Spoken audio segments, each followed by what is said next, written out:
bonsoir à tous. Soyez les bienvenus. Je suis tellement heureuse de vous retrouver sur la plateforme de Biblouda. Ici Laura Massis. Je suis votre, vous le savez maintenant, à présent votre coach intervieweuse et j'ai la joie, l'honneur vraiment d'animer ce webinaire sur un sujet absolument passionnant qui nous concerne évidemment tous, à savoir la longévité. Est-ce qu'on va pouvoir vivre jusqu'à 150 ans, voire plus? Comment est-ce qu'on va pouvoir devenir, l'acteur ou l'actrice de notre santé pour vivre longtemps, mais surtout, j'ai envie de rajouter en bonne santé. On a la chance ce soir d'être avec toi, Christophe de Jaeger. Sois le bienvenu. Merci beaucoup d'être avec nous. Écoute, merci beaucoup Laura. Merci aussi à tous ceux qui nous écoutent ce soir. Je serais ravi de partager un certain nombre d'informations qui concernent en fait leur santé. Et ce qui est important, c'est que aujourd'hui, on est vraiment noyé sous une quantité d'informations, parfois contradictoires, et malheureusement très souvent sans aucun lien réel avec la science. Et donc, c'est toujours intéressant de pouvoir apporter des nouvelles qui sont des informations qui sont, réalistes, fiables, et dont les gens peuvent se servir sans danger. Et réjouissant, je l'espère. Oui, absolument. Alors, je rappelle que tu es directeur médical et scientifique de l'Institut de physiologie et médecine de la longévité. Alors, ce soir, on va parler évidemment de vieillissement, la définition du vieillissement, les mécanismes du vieillissement, notre capital santé, puisque c'est vraiment là-dessus qu'on a un véritable pouvoir. Tu vas nous expliquer comment justement, le gérer au mieux et toutes les actions, parce que moi, c'est vraiment ma force, ça, c'est de demander des petites actions du concret pour que, à la fin de ce webinaire, les personnes qui nous écoutent repartent avec des outils qui peuvent d'emblée mettre en pratique une fois le webinaire terminé. Alors, avec plaisir. Première question qui est importante avant qu'on pose les jalons, j'ai envie de dire, du vieillissement. La question pour moi d'introduction, c'est pour quelle raison tu t'es intéressé, toi, personnellement, à ce sujet? Parce qu'on te sent absolument passionné par ça. Oui, c'est ce qui a motivé ma vocation médicale et physiologique. Écoute, c'est quelque chose de complètement fondamental.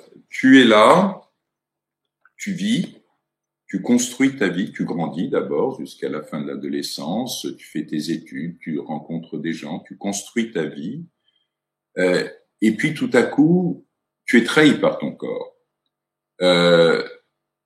Tu passes en retraite, soit obligé, soit parce que les gens finalement te disent qu'ils t'ont assez vu. Et honnêtement, à 65 ans, à 70 ans, à 80 ans, c'est pas comme à 60, à 40. Vraiment, tu es doucement, mais sûrement, parfois brutalement, en perte d'autonomie et tu disparais. Donc en fait, tu as travaillé toute ta vie, j'allais dire presque pour rien. Alors que ce qui est intéressant dans notre vie, c'est quoi? C'est de pouvoir agir, de pouvoir créer, de pouvoir aimer, de pouvoir être utile aux autres. Donc en réalité, tout à coup, quand tu arrives à ta maturité, si tu veux, c'est-à-dire autour des 40, 50 ans, 60 ans, tu te rends compte que, encore une fois, tu es privé de ce que tu devrais avoir. Et c'est ça qui m'a paru être une énorme injustice. Et le fait que ça a toujours été comme ça ne m'a jamais satisfait. Tu as des gens qui te disent « Ah mais oui, mais c'est comme ça depuis la nuit des temps. » Et alors? Et alors? Changeons. Changeons, mais bien sûr. Et ensuite, mais c'est comme un petit peu, il y a des gens qui ont regardé la Lune pendant des siècles. Et il y a des gens qui finalement ont mis le pied sur la Lune. Donc, aujourd'hui, les technologies nous permettent des tas de choses que l'on ignore complètement, en tout cas le grand public, et la grande majorité des médecins l'ignorent également. Pourquoi? Parce que le médecin est un praticien du soin. Il va travailler sur la maladie. Or, le vieillissement, c'est la sénescence. C'est un processus physiologique que l'on apprend en fait en fac des sciences. Donc en fait, il faut faire la synthèse des deux. Et moi, je suis à la fois diplômé de la fac de médecine, mais également de la fac des sciences, donc j'ai cette double approche. Et puis, il y a autre chose qui est phénoménal. Qu'est-ce qui fait que quelqu'un va être en mauvaise condition, ne va plus pouvoir faire ce qu'il veut à 50 ans, à 60 ans, et quelqu'un d'autre qui à 70 ans va continuer à pouvoir œuvrer, aider les autres, être utile? 20 ans. Si demain, on te dit, voilà, on te redonne 20 ans de vie, à combien tu le valorises? Ça n'a pas de prix. C'est extraordinaire. Or, aujourd'hui, déjà avoir une conscience là-dessus. C'est pour ça que je déjà mettre sa conscience là-dessus, mettre sa clarté là-dessus pour se dire finalement c'est une chance, c'est une véritable chance d'aller. On va tous vers ce vieillissement. Alors je sais pas si c'est le bon mot à utiliser, mais on y va tous. Mais tant qu'à faire, autant y aller avec finalement cette aisance dont tu parles. Autant y aller avec cette joie de vivre, avec ce mouvement-là. Alors il y a deux choses, c'est-à-dire que soit tu restes dans une espèce de vision un peu passéiste où tu acceptes les choses et tu te dis, comme je vais dans le gouffre, autant y aller avec le sourire. Ouais. Bon. Ça, c'est une vision des choses. Je pense que, en réalité, il faut combattre ce vieillissement. Mais il faut pas que ça devienne une obsession. Il faut pas que tu gâches ton quotidien avec ça. Je veux dire, il faut que tu saches que la possibilité existe d'agir sur ce processus. Ouais. C'est ça qui est important. Parce que la plupart des gens ne le savent pas. Pour la plupart des gens, c'est simplement génétique. C'est comme ça. T'as de bons gènes ou t'as de mauvais gènes. Et ouais, c'est le postulat de départ, quoi. Voilà, c'est le postulat de départ. Mais déjà, ce postulat est faux. Parce que tu n'es pas prisonnier de tes gènes. C'est confortable de se dire qu'on est prisonnier de ses gènes. Tu te dis, bah voilà, quoi que je fasse, de toute manière, je vais mourir aux alentours de 70, de 80, peut-être plus vieux, plus jeune, parce que mes parents, mes grands-parents, etc. Donc, c'est vrai qu'il y a une certaine réalité là-dedans. Sauf que tes gènes vont coder pour certaines protéines. Si tes gènes dysfonctionnent, à partir d'un certain moment, tu vas avoir moins de ces protéines. Je simplifie à l'extrême, mais c'est juste pour te donner l'exemple. Eh bien, à ce moment-là, si tu as moins de ces protéines, il suffit de les prendre. Et à ce moment-là, tu vas court-circuiter le gène. D'autre part, il y a d'autres phénomènes qui rendent la génétique un peu obsolète. C'est ce qu'on appelle l'épigénétique. C'est-à-dire qu'en fait, on sait qu'un gène, tu peux avoir un gène, par exemple, qui va coder pour un cancer. Alors tu te dis, c'est fini, ma vie s'arrête, etc.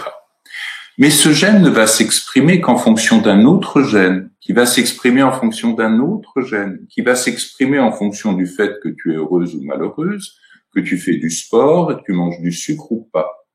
Donc tu vois que le lien, en fait, il n'est pas du tout aussi simple à établir et qu'il y a énormément de variations possibles. Donc, cessons de nous dire que nous sommes prisonniers de nos gènes.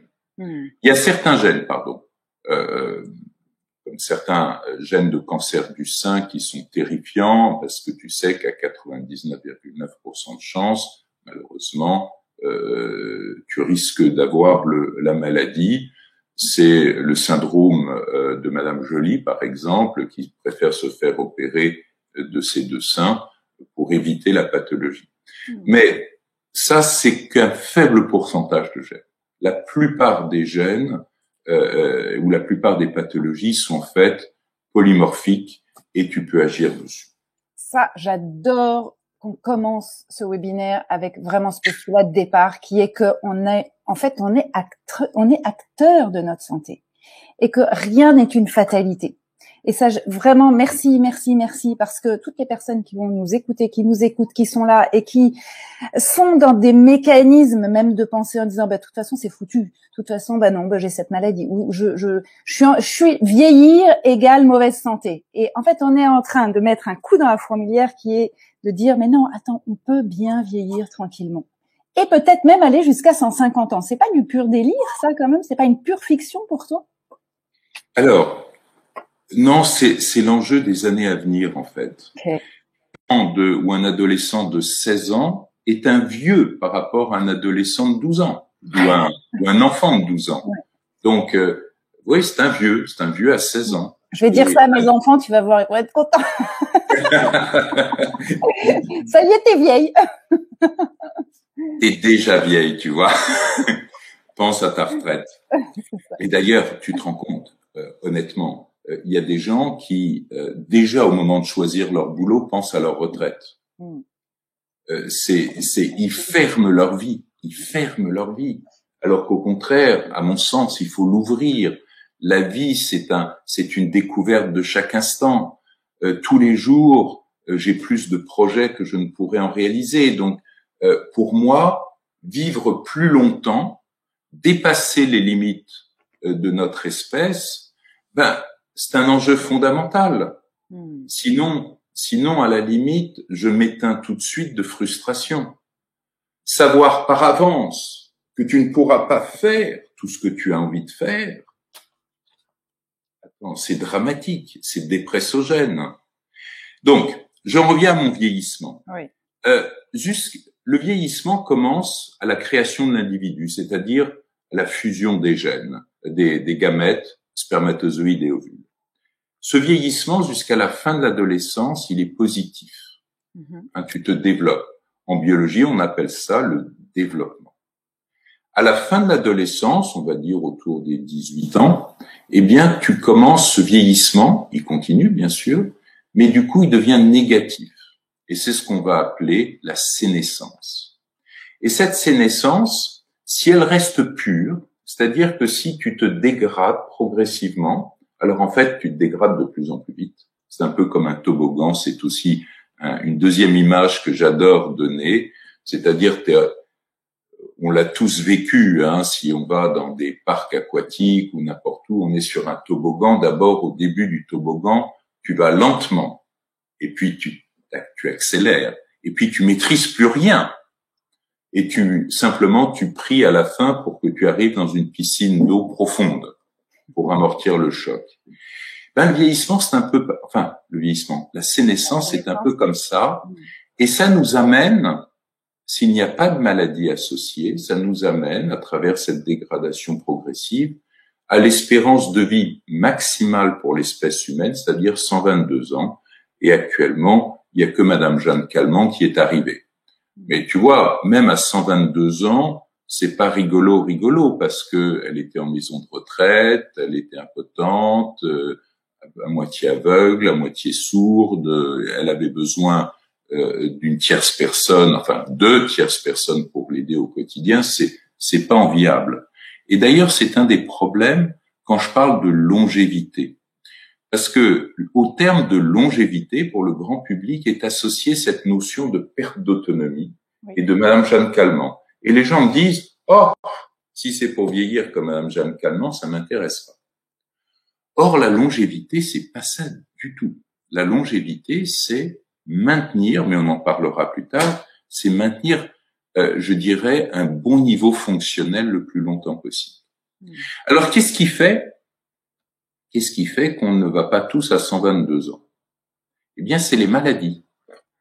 Et c'est les maladies qui vont faire qu'on va doucement, à partir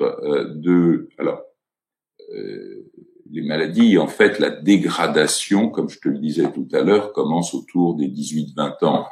Entre 20 et 30 ans, on a de telles réserves qu'on se sent pas vieillir. Entre 30 et 50 ans, eh bien, tout bêtement, c'est le hold-up de la vie. Entre la famille et le travail, on voit pas le temps passer, alors que ce sont vraiment nos 20 plus belles années.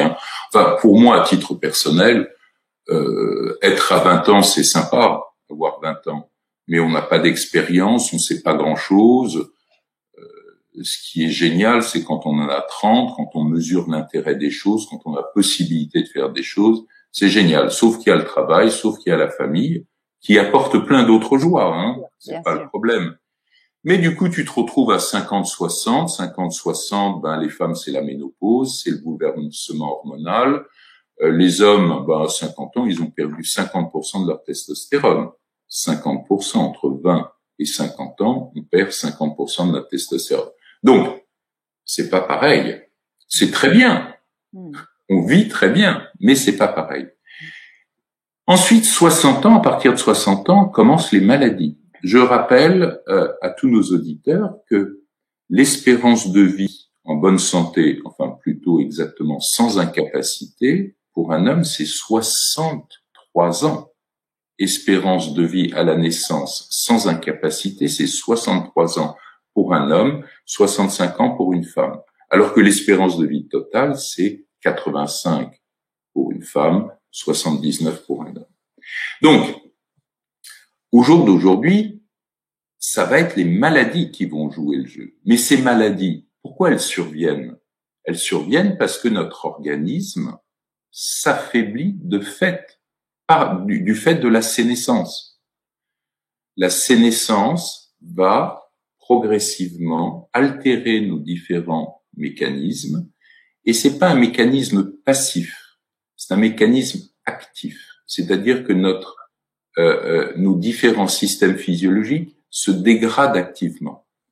Ensuite, si tu vis de façon désordonnée, si tu manges n'importe quoi, si tu es sédentaire, si tu fumes, si tu bois trop d'alcool, si tu es stressé, tu vas accélérer cette sénescence et les maladies vont survenir plus tôt et seront plus graves. Et quand les maladies surviennent, elles accélèrent également la sénescence. Donc tu vois, ça devient un cercle vicieux. Si tu manges bien, si tu fais un exercice physique approprié, si tu es heureux, si tout se passe bien, si tu n'es pas victime de toxiques personnels ou environnementaux, eh bien à ce moment-là, tu ne vas pas améliorer ta sénescence. Tu vas juste retrouver ta sénescence normale. Donc aujourd'hui, quand on veut parler de longévité, il faut qu'on cherche à travailler sur le phénomène de la sénescence lui-même. Et si tu travailles sur ce phénomène, alors, c'est pas quelque chose de nouveau. C'est quelque chose qui est déjà très ancien. Il y a de très nombreuses expériences depuis les années 1900. L'espérance de vie d'un animal, quand il passe de 1 an à 2 ans, c'est pas 1 an de souffrance en perte d'autonomie. C'est en fait toute la vie, toute la période active qui est doublée. Et c'est ça qui est intéressant. C'est-à-dire que si par exemple nous, les êtres humains, tu considères que de 20 ans à 60 ans, c'est ta période active. Ça fait 40 ans. Si tu appliques les connaissances que nous offre la biologie en termes de recherche sur la longévité, eh bien, c'est plus 40 ans qui va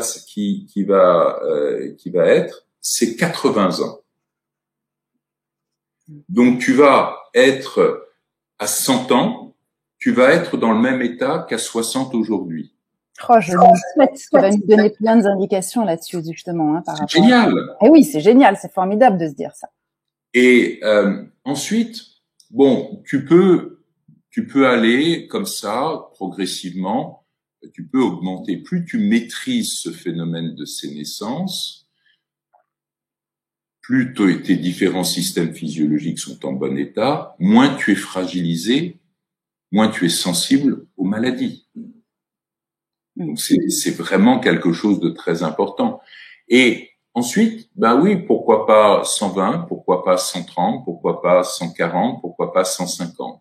D'autant que il y a énormément de recherches dans ces thématiques, dans ce que moi j'appelle les sciences de la longévité, et qui vont nous donner des armes supplémentaires pour bénéficier des thérapies anti-sénescence, si tu veux. Donc, on va avoir, aujourd'hui, certains Américains disent, il est urgent de se prendre en charge, car dans 5 ans, dans 10 ans, dans 20 ans, on aura des thérapies pour nous permettre d'aller à 150 ans.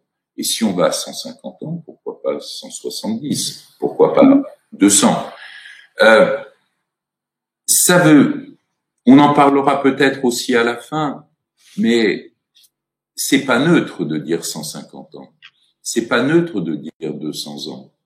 Et c'est pas de la science-fiction. C'est quelque chose qui demain sera accessible pour ceux qui le souhaitent. Alors, c'est pas un truc automatique. Il y a un problème personnel. est-ce que vous souhaitez, vous, à titre personnel, bénéficier de ça ou pas? Parce qu'ensuite, c'est pas simple. C'est pas juste je décide de vivre 120 ans en bonne santé. C'est pas une décision personnelle. Il va falloir faire des choses pour ça. Ouais, puis c'est une vraie question de société aussi. Ça va au-delà même de l'intérêt personnel. C'est une vraie question de société. On pourra, si on a le temps, en parler effectivement à la fin de ce webinaire. Moi, ce qui m'intéresse vraiment par rapport à tout ce que tu viens de nous dire, tu nous as bien fait la différence, et je crois que vous l'avez bien entendu, entre le vieillissement et la sénescence. Donc, on va plus parler de sénescence finalement. C'est vraiment le terme adéquat. Tu nous as parlé aussi des signes de sénescence en fonction des différents âges. Donc, on a compris de toute façon, on y va tranquillement, mais l'idée, c'est de l'appréhender le mieux possible. Comment est-ce qu'on peut mesurer maintenant le degré de sénescence d'une personne? Alors, il y a plusieurs niveaux. Tu as un niveau qui est cellulaire, parce que c'est vraiment au niveau de la cellule que les choses se dégradent. Cette cellule, elle n'est pas seule, elle va être entourée d'autres cellules, et il y a ensuite des organes, il y a ensuite des systèmes physiologiques, et tu vas pouvoir mesurer l'âge fonctionnel ou l'âge physiologique de ces différents systèmes. L'exemple le plus commun, c'est par exemple la rigidité artérielle. J'adore parler de rigidité artérielle parce que c'est un exemple très simple que tout le monde peut comprendre. La caractéristique physiologique d'une artère, c'est sa souplesse. Une artère jeune et souple. Elle va vieillir en se rigidifiant. Je ne parle pas d'obstruction. Un cardiologue va dire l'artère est obstruée ou pas. Là, nous, on est en physiologie. On ne parle pas d'obstruction. L'obstruction, ça sera la maladie, c'est autre chose. Nous, on va parler des phénomènes de paroi. Et cette paroi va se rigidifier. Elle va se rigidifier en fonction de tes gènes, c'est vrai. Elle va se rigidifier, en fonction de ton comportement, de ce que tu fais, en fonction de ton environnement. Cette rigidification va mener aux maladies cardiovasculaires. Ça, c'est clair. Donc, on a là un processus qui est continu et que l'on peut parfaitement mesurer. Donc, on a des appareils qui nous permettent, de façon non invasive, de mesurer ta rigidité artérielle. Et ce qui est très intéressant, c'est que si tu as 50 ans et que on trouve que tu as une rigidité artérielle, par exemple, d'une femme de 70 ans, ce qui est possible, 60 ans, mais mettons 70. Je suis désagréable et méchant tout de suite. Ça veut dire quoi? Je ne pas concerné, moi. C'est juste un exemple en l'air. Yes. Et c'est juste que tu n'es pas concerné, c'est juste. Important, en fonction de la quantité de tabac, d'avoir un cancer. Là, c'est plus un facteur de risque. C'est une réalité. C'est un chiffre objectif que l'on peut ensuite ramener à des maladies. Donc, ça, c'est le premier point. Donc, c'est l'information. Et l'information, elle est fondamentale. Pourquoi? Eh bien, parce qu'on peut améliorer cette rigidité artérielle. Alors, comment va-t-on améliorer cette rigidité artérielle qui est immédiatement la question qu'on se pose? Eh bien, c'est en travaillant sur tous les paramètres qui vont avoir une action sur cette rigidité. Alors, dans les paramètres, tu peux avoir le cholestérol, tu peux avoir le sucre, tu peux avoir le stress, tu peux avoir le tabac, tu peux avoir le sucre, il y en a une vingtaine. Aujourd'hui, par exemple, en médecine conventionnelle, on est focalisé sur le cholestérol. Parce qu'il y a des médicaments, parce que c'est quelque chose de bien connu, il y a de grandes études là-dessus, et c'est très bien. Mais il n'y a pas que le cholestérol. Chez les femmes, par exemple, et ça c'est quelque chose qui n'est jamais dit mais qui a une grande importance, c'est que les femmes sont protégées des problématiques cardiovasculaires jusqu'à la ménopause. Sauf si elles prennent la pilule, sauf si elles fument, etc., etc. Mais globalement, si elles rentrent pas dans ce cadre-là, elles sont protégées jusqu'à la ménopause, et dès qu'il y a la ménopause, le risque va monter comme ça, et il va rejoindre le risque des hommes. Et donc, il est clair que la mise à un traitement à la ménopause, la mise à un traitement hormonal, chacun décide s'il le veut ou pas, et c'est là où c'est vraiment un choix personnel. Eh bien, tu vas pouvoir agir de façon extraordinairement active sur cette rigidité artérielle. Donc, c'est pas que manger bio, c'est pas que faire de l'exercice, c'est également corriger des déficits qui s'installent dans l'organisme. Oui, mais pour ça, il faut avoir déjà la conscience et l'envie d'aller se faire checker. Est-ce qu'on appelle ça? C'est-à-dire, il faut venir vers toi, par exemple, ou d'autres personnes, d'autres organismes, peu importe. Mais il faut avoir ce souhait de se faire d'avoir un constat. Voilà ce qui se passe aujourd'hui dans ton corps. Et tout le monde n'a pas ce souhait-là. Mais c'est justement pour ça que il va y avoir ensuite une très grande différence. Il y a les gens qui ont envie de gérer intelligemment leur capital santé, parce que on n'a pas encore utilisé le terme, mais oui, là on parle du capital santé d'un individu. Il y a des gens qui ont envie de le gérer parce qu'ils savent que c'est ce qu'ils ont de plus précieux, oui. Et il y a des gens qui se laissent porter. Moi, je fais un autre parallèle que j'aime bien, qui est celui de la voiture. Quand tu achètes une voiture, eh bien, tu fais les check-ups réguliers, ce qu'on appelle la maintenance. Tu amènes ta voiture au garage, même si elle fonctionne bien, tu n'attends pas d'avoir une panne, et le garagiste va regarder les différents niveaux, et s'il manque de l'huile, il va rajouter de l'huile, s'il manque du liquide frein, il va en rajouter, etc., etc. Donc ça, c'est une démarche active de prévention. Et puis, tu as des gens qui n'ont pas envie de faire ces démarches parce qu'ils disent, oui, mais la maintenance de ma voiture, ça va me coûter 1000 €, donc j'ai pas envie de les payer, etc., ou je vais le faire moi-même. Moi, je sais que j'ai acheté ma première voiture, alors d'occasion, c'est quand j'avais 22, 23 ans, et je me suis dit, j'ai acheté tout de suite le manuel, tu sais, de maintenance. Et je me suis dit, je vais économiser là-dessus. J'étais jeune étudiant, quoi. Donc, quand on est étudiant, on n'a pas de quoi. Donc, on cherche à économiser sur tout. Ben, j'ai très vite compris que c'était un métier. Et qu'en dehors de mettre de l'huile dans le moteur, s'il en manquait, le reste, c'était pas mon job. Et qu'il valait beaucoup mieux avoir un gars dont c'est le métier et qui va pouvoir faire les choses correctement et te donner un maximum de chances, de prendre envie d'aller plus loin en une petite seconde par rapport à ceux qui ne sont pas là. Parce que j'ai aussi remarqué que ceux qui ne sont pas là n'ont pas envie que toi tu fasses tes bilans et que toi tu te prennes en charge. Mais non, parfaitement. Oui, mais c'est quelque chose... C'est intéressant de le dire. Oui, c'est intéressant de le dire parce que c'est une réaction que moi qui m'a toujours choqué, que chacun fasse ce qu'il veut. Moi, je respecte ça totalement. Et puis, tu as des gens qui n'ont pas envie de le faire et qui vont essayer de te décourager de le faire en disant, mais non, ça sert à rien, ça te prend du temps, ça te coûte de l'argent, mais regarde. Pardon? T'es parano. T'es parano, etc. Tu vas chercher le petit souci. Oui, on l'a entendu. Hein. On l'a entendu. Et il y a des gens qui, malheureusement, auraient envie de faire ça. Et je vais te donner un autre exemple. Alors, c'est parce que c'est quelque chose qui m'avait rendu terriblement triste. C'était une dame qui avait 70 ans, qu'on suivait depuis un bon moment et qui était en pleine forme. Elle en faisait vraiment 60 pour pas dire moins. Et quand tu vois l'âge de quelqu'un, c'est aussi sa manière de se déplacer, la manière de se lever dans la salle d'attente, ce qu'elle fait au quotidien, etc.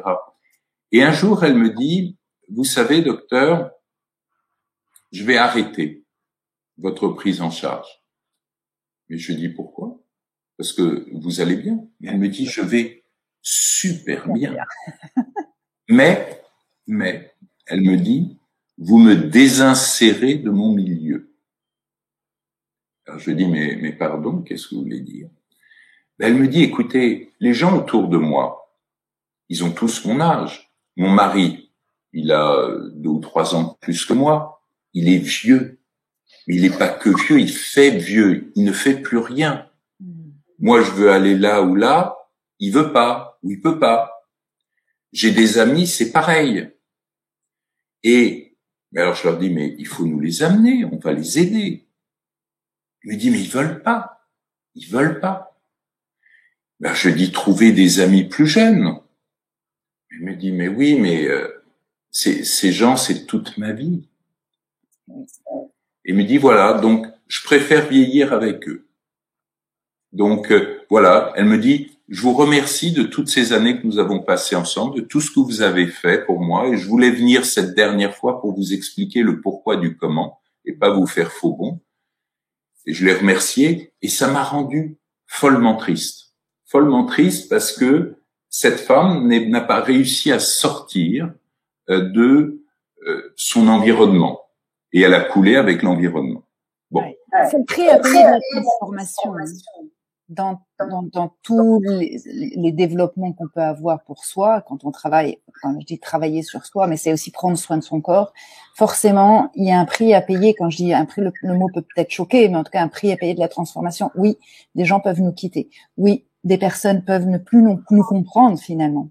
Oui, mais ça fait partie du jeu, et je pense que c'est une part de responsabilité qu'on a à avoir, notamment sur notre corps et notre santé. Alors, j'insiste là-dessus, pourquoi? Parce que l'esprit est vraiment le premier élément. On ne peut pas rentrer dans ce genre de prise en charge sans avoir envie de le faire, sans savoir qu'on va dans une direction nouvelle. C'est un chemin nouveau où on va découvrir des choses nouvelles, on va avoir de nouveaux amis, on va avoir des choses qu'on va partager avec certains et plus avec d'autres. On va s'alimenter différemment. Une chose qui est toute bête, c'est par exemple l'alcool. C'est une petite parenthèse que j'ouvre au passage. L'alcool, c'est pas la meilleure chose pour notre santé. L'alcool est un toxique, l'alcool apporte du sucre, donc c'est aussi toxique sur l'ensemble de nos métabolismes, donc il faut réduire au maximum. Quand vous êtes dans certaines soirées ou avec des gens pour qui la qualité de la soirée va aller avec la quantité de vin confondu, évidemment, vous vous mettez en retrait, qui devient négatif. C'est pas vous, c'est le regard des autres. Ah, tu ne bois plus? Ah, c'est ton docteur qui... Mais non, c'est utile. C'est bien de se détendre. Donc, vous voyez, je dis ça parce que l'environnement compte beaucoup. Et il faut savoir, à ce moment-là, ne pas être victime de son environnement. Donc, avoir envie. Il faut d'abord être... Pardon, Laura, tu voulais dire quelque chose? Non, je notais avoir envie. Je pense que c'est la première des choses essentielles. C'est essentiel. Avant ça, il faut être conscient que ça existe. Si tu sais pas que ça existe, c'est malheureux. Mais de plus en plus de gens apprennent que ça existe, parce que tu vois même Google. Google a créé une structure qui s'appelle Calico, qui travaille sur l'allongement de la vie humaine, mais à travers un autre mécanisme qui est le transhumanisme. Certains d'entre vous en ont peut-être entendu parler. Le transhumanisme, ça a été créé dans les années 50-60 par quelqu'un qui s'appelait Huxley, qui était le frère d'ailleurs de l'auteur de science-fiction, et qui était un biologiste reconnu, etc., et qui partait du principe que l'être humain est une structure fragile, qui tombe malade, qui est victime d'accidents, qui meurt. Quel intérêt? Et donc l'idée, c'est de remplacer tout ce qui est remplaçable par des systèmes, je dirais, plus maîtrisables et que l'on peut changer. Et un des gros problèmes, d'ailleurs, c'est de faire migrer justement la pensée dans un système artificiel. Et donc, les transhumanistes pensent beaucoup à ça. Et puis, il y a aussi des tas de dérives. Kurzweil, qui est le PDG, enfin le PDG, le directeur de Calico, lui, il rêve que d'une seule chose, c'est qu'on ait tous des puces à la base du cerveau pour qu'on puisse penser dans un espèce d'énorme cloud. Bon, là, les dérives effectivement de tout ce système-là. C'est complètement une dérive. C'est complètement une dérive. Et moi, j'oppose à ce transhumanisme ce que j'appelle moi le longévisme. C'est une doctrine qui est basée sur l'être humain. Comment faire pour que l'être humain, tel qu'il est, avec ses caractéristiques, ses faiblesses, ses forces, puisse justement arriver à maîtriser ce phénomène qu'est la sénescence. Et en fait, on a tout biologiquement pour le maîtriser. Sauf que aujourd'hui, il y a une multitude de dysfonctionnements qui se mettent en place tout au long de notre vie et qui vont faire que malheureusement, on est victime de ce processus de la sénescence. Mais savoir que ça existe, c'est fondamental et de plus en plus de gens s'y intéressent. Ensuite, il faut avoir envie. Il faut avoir envie. Et ça, c'est fondamental parce que s'occuper de sa santé, c'est pas un truc qu'on fait en fin de semaine ou quand on a le temps. C'est pas une gélule qu'on prend et qu'on continue de vivre comme on veut. Non, c'est un truc du quotidien. C'est une prise en charge du quotidien. C'est un peu comme se brosser les dents. Si tu veux t'occuper de ta dentition, ne pas avoir des caries et des abcès, tu te brosses les dents tous les jours. Idéalement 2 fois par jour, voire 3 fois. Et tu te poses plus la question. Et c'est pareil pour s'occuper de ta sénescence ou de ton capital santé. Je préfère sénescence, c'est toujours négatif. Ouais. Je préfère le terme de capital santé. Qu'est-ce que tu entends justement sur le mot capital santé? Comment est-ce que tu définirais ce capital santé et comment est-ce qu'on sait où est-ce qu'on en est par rapport à notre capital santé? Voilà. Alors, c'est assez simple parce que en fait, ça revient à l'âge physiologique. Donc, tu as vraiment, tu es revenu sur ta question précédente à laquelle je n'avais répondu que partiellement. Le capital santé, c'est un petit peu comme, comment dire, un livret d'épargne. Tu sais, à une certaine époque, nos parents remplissaient un livret d'épargne pour nous, à notre nom, et nous le remettaient à la majorité. On pouvait faire de ce capital ce que l'on voulait. On pouvait le dilapider, ou on pouvait le maintenir, le garder, ou le faire fructifier en faisant d'autres choses. Et le capital santé, c'est un petit peu pareil, sauf qu'il a effectivement un intérêt négatif, c'est-à-dire que de par le temps qui passe et de par la sénescence, ce capital, tous les ans, il y a moins quelque chose. Donc, pour arriver à le contrebalancer, ce moins quelque chose, il faut le gérer. Ou au moins pour diminuer ce temps. Mesure, ça peut être des choses très simples. Ça peut être des choses, par exemple, si tu fais un exercice de cardio training, par exemple, tu vas faire 30 flexions extensions et tu vas regarder quelle est ta fréquence cardiaque. D'accord. Et si tu t'entraînes, tu vas te rendre compte qu'au bout de 3 mois, au bout de 6 mois, le même exercice va entraîner une augmentation plus faible de ta fréquence cardiaque. Ça veut donc dire que fonctionnellement, tu as entraîné ton corps. Tu peux rester en équilibre sur un pied, les yeux fermés, et chronométrer le temps que tu restes. Donc tout ça, ce sont des petites choses fonctionnelles. En 2021, on a évidemment aussi des technologies. Alors, les technologies vont nous permettre, par exemple, de mesurer ta rigidité artérielle, vont nous permettre, et à chaque fois, on peut trouver un âge, parce qu'on sait très bien comment les gens vieillissent. On sait très bien que la rigidité artérielle moyenne d'une femme à tel âge, c'est tant, à tel âge, c'est tant, etc. Donc, on peut comparer par rapport aux ABAC. On peut mesurer, par exemple, ta masse grasse viscérale. La masse grasse est une chose, le poids est une chose, mais tu peux garder toute ta vie de 20 ans à 50 ans le même poids et tu te dis je suis vachement bien, j'ai mon poids de 20 ans, mais derrière ce poids tout change. Tu perds du muscle, tu perds de l'os, tu perds de l'eau et tu prends de la graisse. Donc, si tu restes simplement sur une simple mesure de ton poids, c'est pas suffisant. Et je dirais même, tu es abusé. C'est pas une vraie, une vraie information. Tu peux absolument mesurer ta masse grasse et dans la masse grasse, il y a une masse qui est très particulière, qui est celle qui est autour des intestins, que l'on peut mesurer. Et elle est le reflet, et c'est ça qui est intéressant, parce que ce sont des mesures que nous, on va appeler intégratives. C'est-à-dire qu'elle est le reflet de tes taux de sucre, même si tu es pas du tout diabétique. Elle est le reflet de ton activité physique et de tes équilibres hormonaux.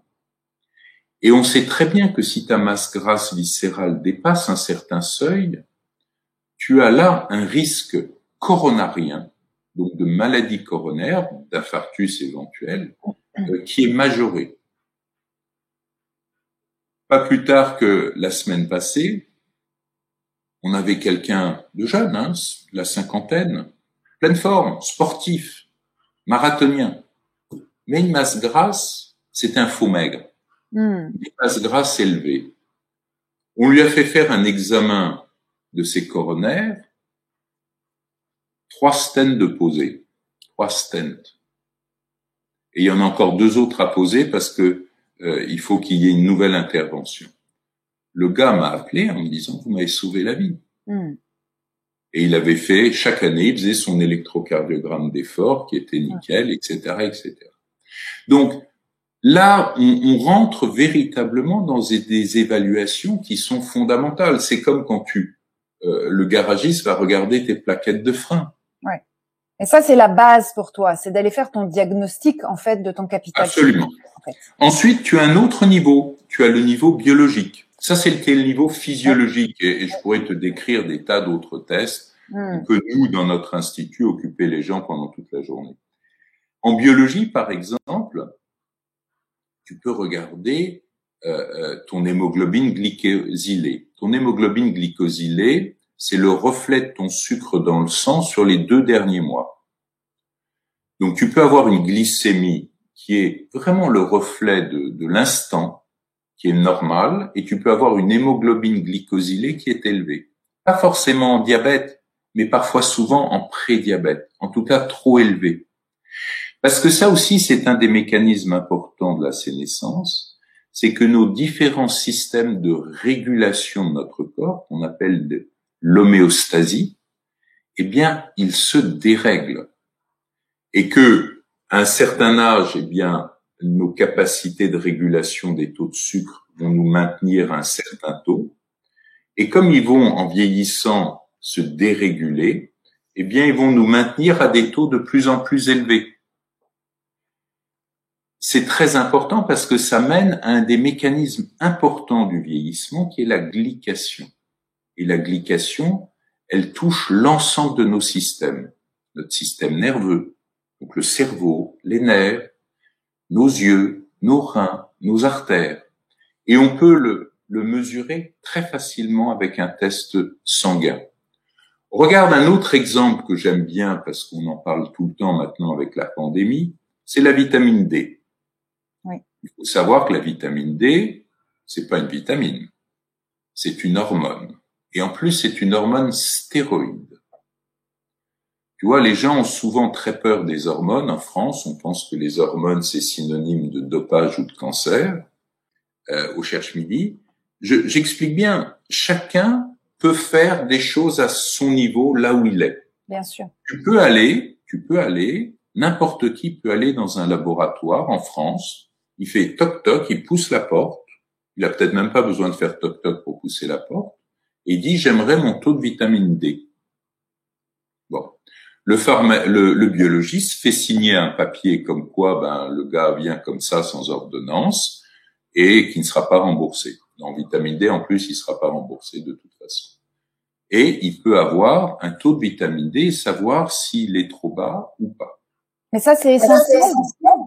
Est-ce que c'est la chose, il y a peut-être un écho, pardon, mais est-ce que c'est la première chose à faire pour des personnes qui ont envie de se mettre en mouvement, des personnes qui ont envie on va parler des différentes actions, bien sûr, sur la nutrition, l'activité physique, externe, mentale.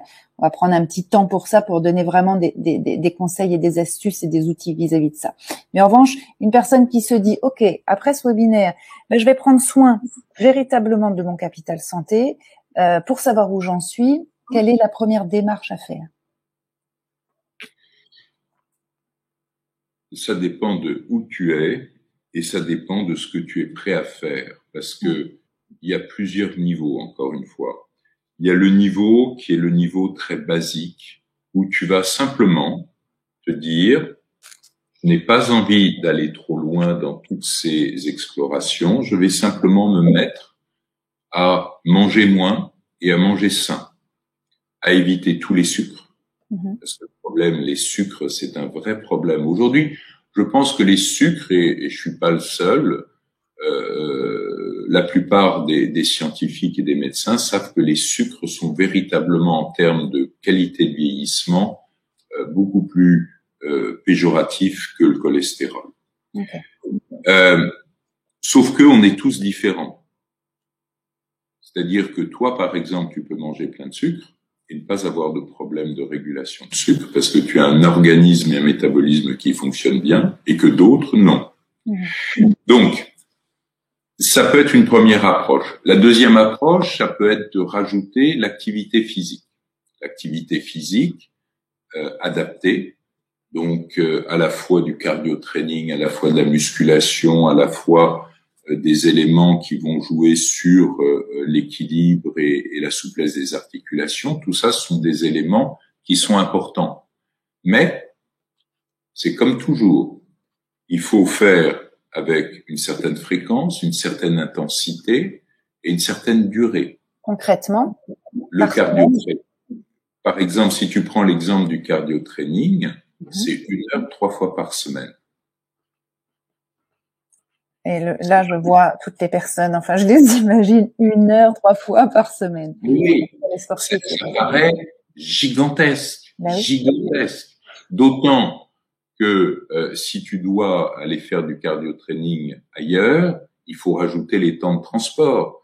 Si tu aimes par exemple nager, moi j'adore nager. Bon, pour nager 1 heure, ça veut dire que je bloque 3 heures. 1 heure pour y aller, me changer, machin, 1 heure de tchac. Il faut faire ça sur... Les gens qui disent je nage sur un bassin de 12 mètres, c'est une rigolade. Ça sert strictement à rien, sauf au bonheur. Ce qui est déjà pas mal. C'est très important. Mais il faut être conscient que c'est juste pour ton bonheur. Et il faut s'en satisfaire en disant, je suis bien dans ma grande baignoire. Dans ma petite... 1 heure de cardio. 1 heure par semaine avec une certaine fréquence cardiaque parce que tu as des gens qui se mettent sur un vélo, par exemple d'appartement, qui vont pédaler, mais qui pédalent quasiment dans le vide. Là, ils peuvent pédaler 2 jours consécutifs. Hein, ça sert à rien non plus. Mais oui, mais tu vois, tout ça, ce sont des petits détails. Oui, c'est bien de les dire. Mais qui sont très importants parce que tu as des gens qui... Alors, nous, par exemple, nous avons des appareils qui nous permettent de mesurer la masse musculaire. Quand tu vois quelqu'un qui a une masse musculaire, je dis n'importe quoi, de 45 kilos, tu lui dis, il faut que vous gagniez du muscle, encore 2-3 kilos. Tu lui donnes des conseils. Il revient 6 mois plus tard, tu remesures sa masse musculaire. Il a perdu 1 kilo. Et il te dit, j'ai travaillé comme vous me l'avez dit. Ben non. Sinon, au minimum, il n'aurait pas perdu. Et à ce moment-là, tu rentres dans un interrogatoire un peu policier et tu te rends compte qu'il n'a pas du tout fait, mais pas du tout fait ce que tu lui as dit de faire. Et c'est une des choses d'ailleurs qui est complexe pour les gens qui viennent voir des physiologistes comme moi, hein, dans certains centres de physiologie. Eh ben, c'est que tu te retrouves face à une vraie réalité. Quand on te donne un exemple, quand on te dit de faire une chose, c'est pour un objectif. Si tu n'atteins pas l'objectif, c'est soit qu'on n'a pas tout vu, hein, faut être réel, soit que les gens font pas ce qu'ils sont censés faire, soit parce qu'on n'est pas assez ambitieux dans nos dans nos objectifs. Donc, ça veut dire qu'il faut en permanence s'adapter à la personne. Ça, c'est sur l'activité physique. Tu as quelque chose à rajouter sur l'activité physique? Oui, il faut la réévaluer. Mais ceci étant dit, sincèrement, on a en une heure et demie, on n'a pas le temps de rentrer dans tous les détails. On prendra le temps. Il n'y a pas de souci avec ça. Mais moi, ce que je voudrais, c'est vraiment qu'ils puissent se dire, OK, je vais m'y mettre. Je vais essayer de me mettre en mouvement. Donc, effectivement, pas les dégoûter et vous dégoûter en vous disant, il faut faire 3 heures ou 5 heures. Un autre exemple.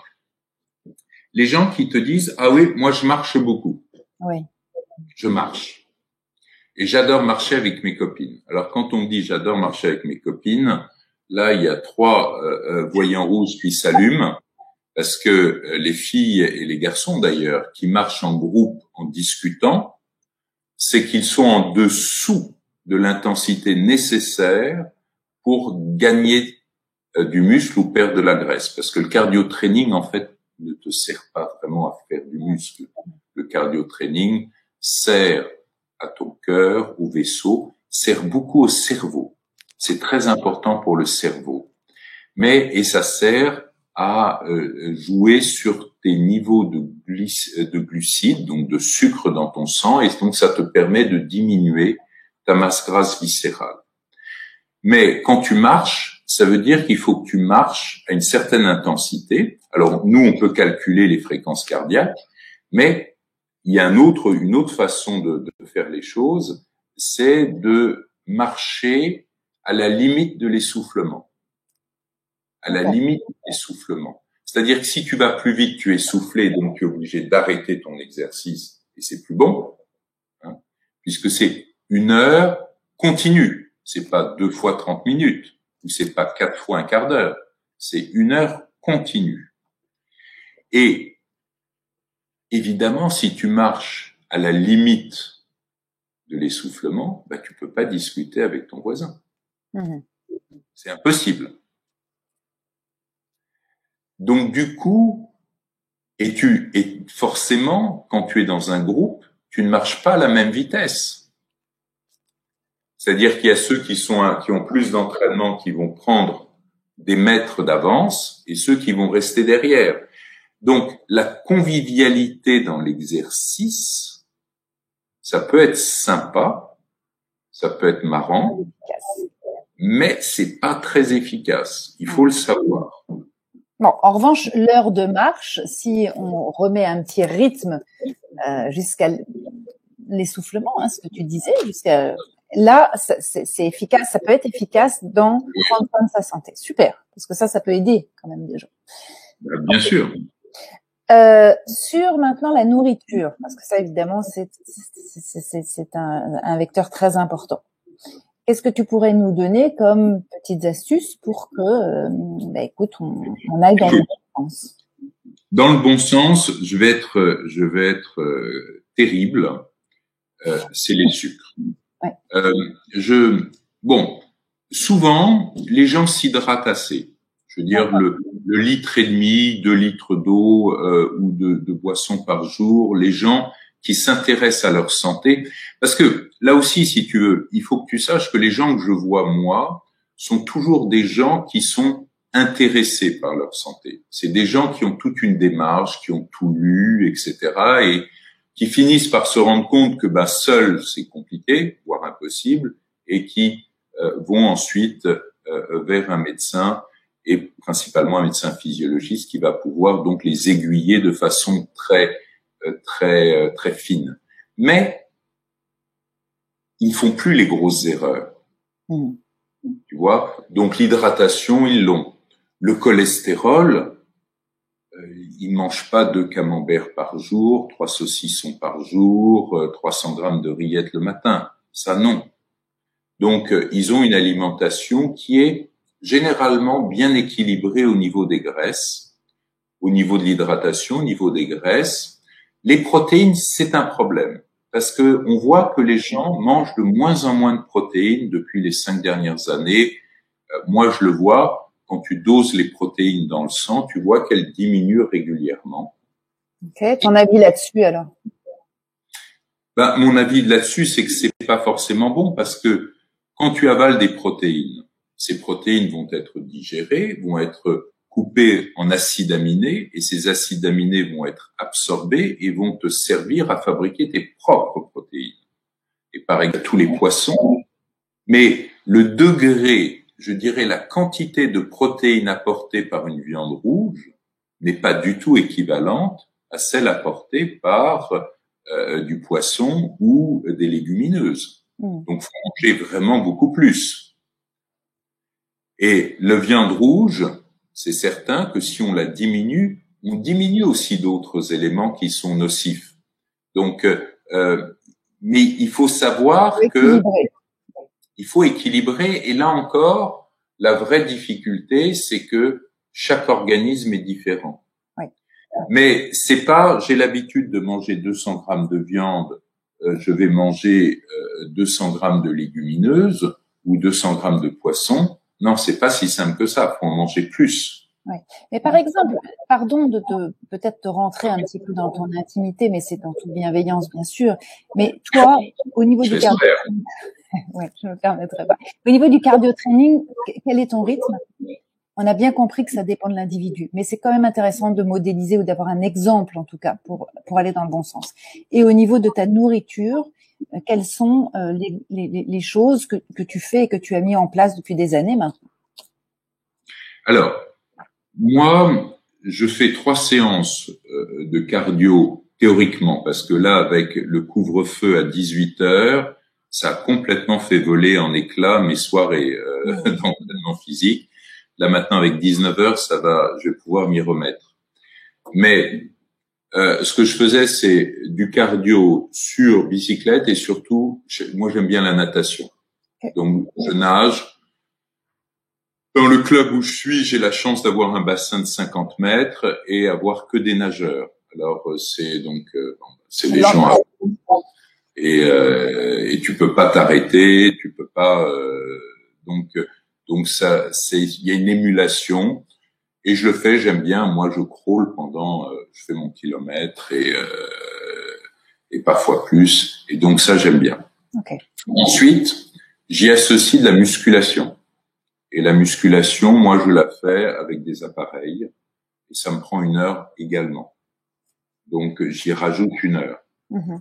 Donc, c'est les 2 choses que je fais parce que quand tu fais, si tu veux, j'allais dire un parcours d'appareils de musculation avec à chaque fois, comment dire, des séries, bon, ben, ça te prend 1 heure aussi, hein. Il faut pas. Donc 4 heures de sport, entre guillemets. Ouais, facile. Facile par semaine. Au niveau de ta nourriture maintenant? Alors, moi, j'essaye de faire le moins sucré possible. C'est-à-dire que le matin, je suis que en protéines.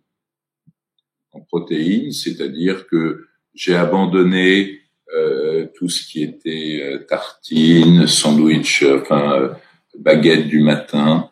Alors, je le dis avec désespoir parce que qu'est-ce que c'est bon, qu'est-ce que c'est bon. Et de temps en temps, alors attention, il faut pas non plus être dogmatique. C'est quand l'occasion se présente et que tu es chez des gens qui veulent te faire plaisir, etc., et qui t'amènent un pain merveilleux. C'est pas parce que tu te prends un petit bout de baguette blanche parfaite, délicieuse et avec du beurre dessus que tu vas mourir le lendemain. Hein. Quand tu as une hygiène de vie qui est constante, ton organisme absorbe très bien certains excès à certains moments donnés. Le tout, c'est que il faut simplement les garder dans l'exceptionnel. Alors l'exceptionnel, ça peut être 1 fois par semaine. Hein, c'est ça, ça peut être le week-end. Donc, voilà. Donc protéines le matin. Sinon, le matin, ça sera quoi? Ça sera saumon, jambon, fromage, et c'est tout. Et café, c'est tout. D'accord. C'est pas.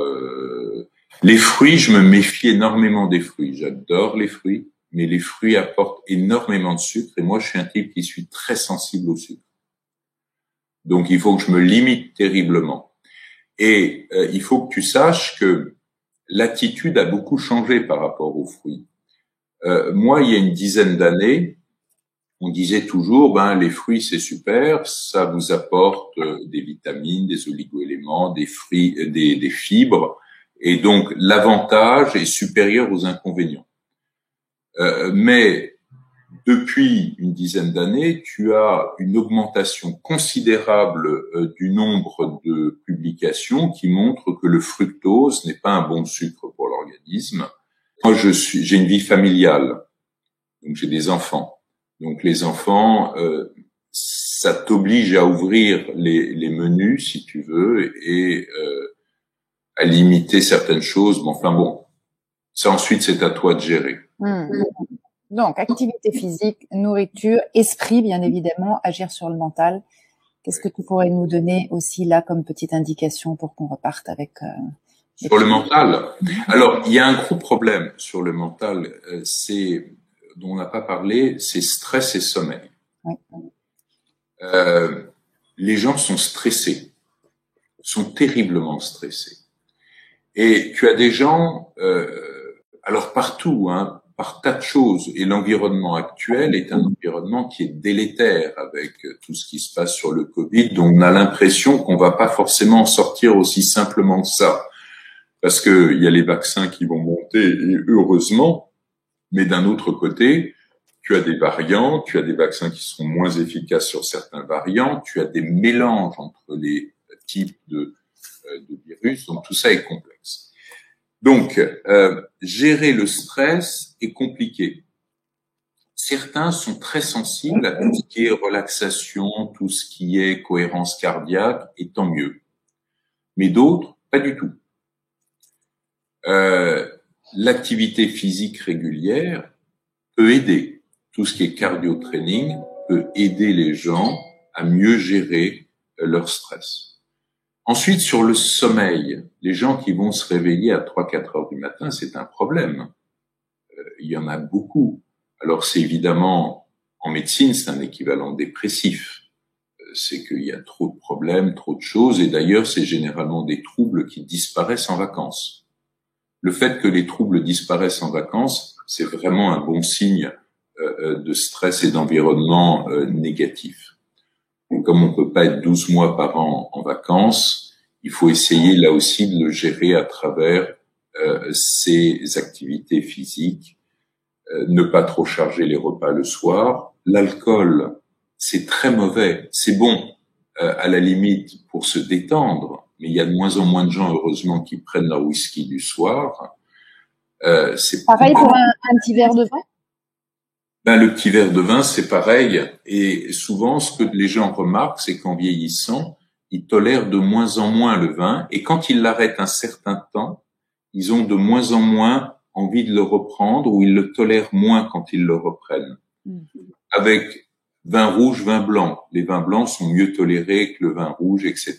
Mais c'est plus, tu vois, tu penses à ton verre de vin le soir, plus en termes de détente et d'anti-stress ou en termes de rupture dans la journée que de vrais besoins, si tu veux. Si tu fais une demi-heure de cardio, c'est pas suffisant une demi-heure, mais c'est mieux que rien. Tu vas voir que tu n'as plus envie de boire ton verre de vin. Tu préfères boire un bon verre d'eau, éventuellement avec des protéines dedans. Donc ça, c'est vraiment des tas de petites choses de base. Et quand les gens commencent à faire ça, ils ont ensuite envie d'aller plus loin. Mais c'est suffisant pour ralentir notre égoïsme. Ah, voilà. Ça ne permettra pas de jouer sur la sénescence elle-même. Ça permettra simplement de limiter les facteurs de risque de maladie qui sont associés à la sénescence. En gros, si tu as la courbe de la sénescence qui est comme ça, tu as les maladies qui vont descendre, qui vont te faire descendre comme ça et jouer sur ta longévité. Si tu as un mode de vie qui est sain, en fait, tu vas remonter vers la sénescence, vers la courbe normale de la sénescence. En d'autres termes, quand tu fais des erreurs de type alimentaire, de type sédentarité, donc des erreurs de comportement, eh bien, tu vas augmenter ton risque de pathologie. Si tu ne fais plus ces erreurs, ces erreurs, pardonne-moi, à ce moment-là, tu vas diminuer ton risque de pathologie, mais tu ne vas pas jouer sur le processus de la sénescence. C'est en fait la sénescence qui joue, parce que quand tu as 20 ans et que tu as un organisme qui fonctionne bien, ça veut dire que tu peux manger n'importe quoi, ne pas faire de sport, et tu n'as pas de problème. Parce que ton corps fonctionne bien et tu es capable de tout bien gérer. Et ce n'est que parce que tu es en situation de sénescence que tu es obligé de faire attention à ce que tu manges et d'avoir une bonne hygiène de vie pour éviter les conséquences d'une mauvaise sénescence, c'est-à-dire les pathologies. Tu vois la finesse du jeu, là. Mais, honnêtement, si déjà tu t'occupes de ces éléments-là, tu allèges ton organisme d'éléments qui vont ne faire qu'aggraver ta sénescence. Donc c'est un bon début. C'est un bon début. Je pense que on va le dire comme ça. Ouais, je pense qu'on va pouvoir s'arrêter là parce que je pense que c'est bien déjà de prendre soin complètement de son hygiène de vie, de tout ce que tu as dit. Et peut-être se faire un point aussi pour les personnes qui nous écoutent, de se dire, OK, où est-ce que j'en suis? Où est-ce que j'en suis au niveau de mon alimentation? Où est-ce que j'en suis au niveau de mon sommeil? Où est-ce que j'en suis au niveau de mon activité physique? Est-ce que je vais pouvoir rajouter quelque chose pour aller dans ce sens-là? C'est tout à fait vrai. Et aussi son esprit, bien évidemment. Avoir envie. Là, tu l'as dit, mettre son attention sur sa santé. C'est fondamental. Et il n'y a pas autant de gens que ça qui mettent un point sur cet élément-là. C'est vraiment quelque chose qu'il faut savoir prioriser à mon sens. Ouais, ce serait ça tes mots de conclusion pour ce premier webinaire qu'on fait ensemble. Ça serait vraiment ça. Qu'est-ce que tu aurais envie de dire à toutes les personnes qui nous suivent? La chose essentielle, c'est leur dire vous avez un capital santé. Prenez-en conscience, apprenez à le gérer, et ça vous rendra de mince service. Bon, écoutez, je crois que tout est dit. On va aller dormir et on va prendre soin de tout ce que tu nous as dit. Merci en tout cas infiniment pour tous tes enseignements. Merci Laura. C'est un démarrage, on est bien d'accord. C'est un démarrage, un processus. Et je pense que ça, c'est vraiment important que vous le compreniez. On est dans un processus pour bien apprendre finalement à vieillir, en tout cas à vivre de plus en plus longtemps en bonne santé. Je pense que c'est vraiment important de dire ça. C'est exactement ça. Bonne soirée à tous. Belle soirée, merci beaucoup et on se retrouve nous le mois prochain. Merci pour tes enseignements. Bonsoir.